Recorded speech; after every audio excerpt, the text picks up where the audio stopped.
Bienvenue dans cette nouvelle vidéo. Aujourd'hui, je vais vous parler des snippets dans Visual Studio Code. Donc en fait, les snippets, ce sont des raccourcis qui nous permettent d'écrire du texte un petit peu à la manière d'Emmet. Donc Emmet, vous pouvez le voir si vous allez dans le terrain de jeu interactif, tout en bas, vous avez une partie Emmet où il vous explique quelques petites particularités. Emmet, par exemple, si vous commencez à taper H, vous voyez, il y a une abréviation, Emmet, là, c'est HTML. Si vous cliquez dessus, ça vous écrira directement HTML. Ces choses-là, en fait, on peut les créer nous-mêmes. Pour créer ceci, il suffit d'aller dans Fichier, Préférences et Extrait utilisateur. Et là, on a une liste de tous les langages pris en charge. On peut créer nous-mêmes nos propres fichiers spécifiques. Là, on va prendre un fichier pour du HTML, donc on recherche HTML. Donc on a du Twig et on a HTML, donc on va prendre HTML. Et donc ça nous ouvre un fichier JSON, html.json, donc le nom du langage.json, qui se retrouve dans un répertoire utilisateur, appdata, roaming, code, user, snippets. Alors, ce que je vous conseille, c'est d'aller directement dans ce répertoire-là. Et snippets, en fait, d'en faire un projet Visual Studio Code. Donc, on l'ouvre comme projet VS Code. Et comme ça, quand vous aurez besoin d'accéder à vos snippets, rapidement, vous irez directement dans ce projet-là. Et là, vous aurez la liste de tous les langages, tous les JSON qui correspondent aux langages dans lesquels vous avez créé des snippets. Alors, nous, pour l'instant, on va utiliser que le HTML. Alors, pour pouvoir le tester, on va se créer un petit fichier HTML ici. test.html dans lequel on va pouvoir écrire nos snippets. Alors un snippet, c'est un petit peu comme les alias dans CMDR ou dans les invites de commande. Ça nous permet, grâce à des raccourcis, d'écrire du code. Donc, vous avez un exemple, en fait, il vous explique à quoi ça correspond. On peut rajouter des variables avec le $1, $2 et $0 qui indiquera où est-ce que le curseur se trouve lorsqu'on aura sélectionné le snippet. Alors, il y a un exemple, je vais prendre l'exemple et je vais vous le décrire. Alors, on enlève les commentaires. Et voilà l'exemple. Donc l'exemple, le snippet se compose comme ceci. Il y a son nom, donc là il s'appelle print to console. Nous on va l'appeler super test. Le préfixe qui sera ce qu'on va devoir écrire. Donc on va écrire test. Le body, donc le corps du snippet, qui est donc au format JSON, hein, avec des virgules quand on a plusieurs lignes, et le tout avec des doubles cotes. Donc le body, nous on va faire par exemple une balise super test, et on va la fermer.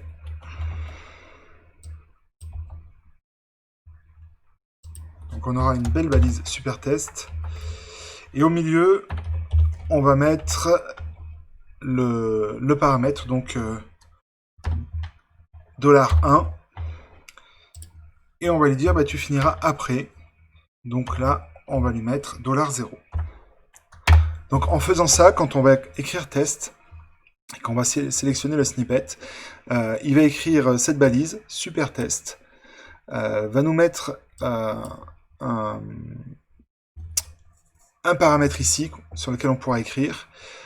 Il fermera la balise, et lorsqu'on aura écrit notre paramètre, notre variable, il viendra se positionner à la fin.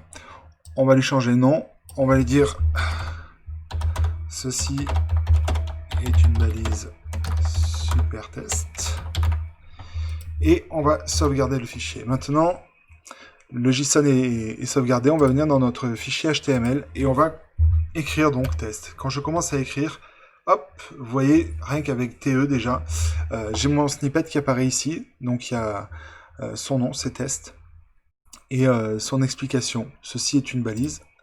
Et quand je clique dessus, donc vous voyez que j'ai bien ma balise super test qui apparaît, mon curseur qui est ici en attente de ma variable, et ma balise qui se ferme, et ici le curseur viendra se positionner.